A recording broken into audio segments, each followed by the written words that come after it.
जसले जे भने पनि खाना र टिकटक बनाउन चाहिँ छोड्नु हुँदैन है साथी हो।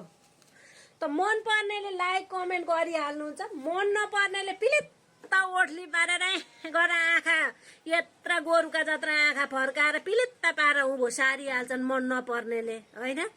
मन पर्नेले लाइक गर्नेले गर्नुहुन्छ, नभए नि पुरा भिडियो हेरिहाल्नुहुन्छ। आफू त जसका भिडियो मेरो फर यू पेजमा आउँछन् पुरा हेर्छु, अमलाले लाइक गर्छु, कमेन्ट गर्न त्यति आउँदैन।